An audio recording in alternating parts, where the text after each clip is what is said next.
On va rechercher une évaluation des fonctions cognitives, par exemple. On va commencer par là. Alors, on peut écrire évaluation ou on peut écrire bilan. Je vais écrire cognitif.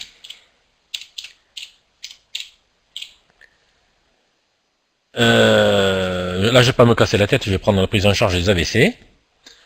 Professionnel, on peut sélectionner les professionnels, mais comme je ne sais pas a priori qui va le faire, ici, bah, je vais mettre tous. Et évaluation analytique initiale de fonction cognitive, on peut aller dans le code pour vérifier que c'est bien ça. On a le code, le libellé du code. On vous dit à l'exclusion de l'évaluation psychologique de fonction cognitive, ou une ou plusieurs. Donc cet acte comprend évaluation et cotation de fonctions cognitives et exécutives par épreuve standardisée, reproductible et validée. C'est-à-dire, c'est le cas lorsqu'on va faire un MMS, un test de l'horloge, etc. Hein.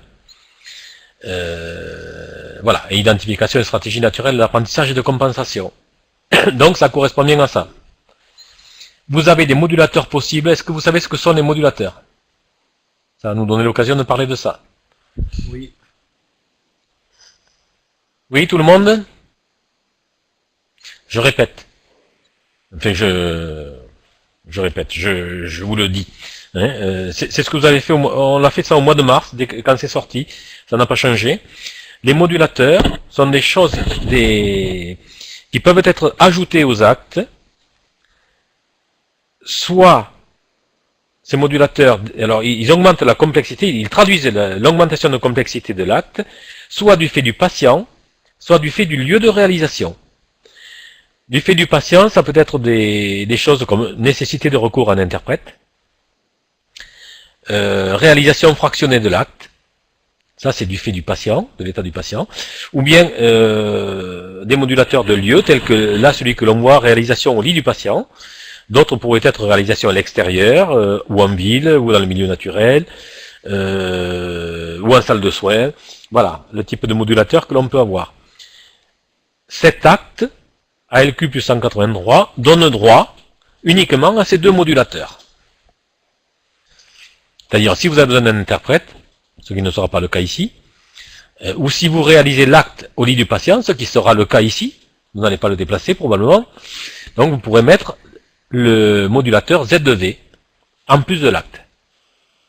Voilà, ensuite vous avez des commentaires où on vous rappelle des règles, voire d'autres choses, des règles, des définitions aussi. On vous précise bien, par fonction cognitive, on entend fonction intellectuelle sous-tendue par les structures corticales. En général, ça ne vous fait pas avancer. Même les médecins ne comprennent pas ce que ça veut dire. Et quand vous verrez fonction exécutive, c'est encore mieux. On distingue la fonction exécutive de la fonction cognitive en vous disant que la fonction exécutive, c'est une fonction cognitive. Mais bon. Voilà. Donc, ce code-là, évaluation analytique initiale de fonction cognitive. Ce code, vous ne pouvez donc l'utiliser qu'une fois, et vous pouvez l'utiliser en début de prise en charge. Il existe d'autres codes qui seront évaluation analytique intermédiaire ou évaluation analytique finale. Alors là, on vous précise dans les commentaires ce qu'on entend par évaluation initiale. Hein, et ce que ça doit comprendre. Comprendre prise de connaissance du dossier médical, les antécédents des habitudes de vie, proposition de programme de prise en charge. Systématiquement, une évaluation analytique est faite pour proposer un programme de prise en charge, qui précise la périodicité des éventuelles évaluations intermédiaires. Ça veut dire qu'une évaluation intermédiaire, vous ne pouvez pas la coder si on ne l'a pas prévue.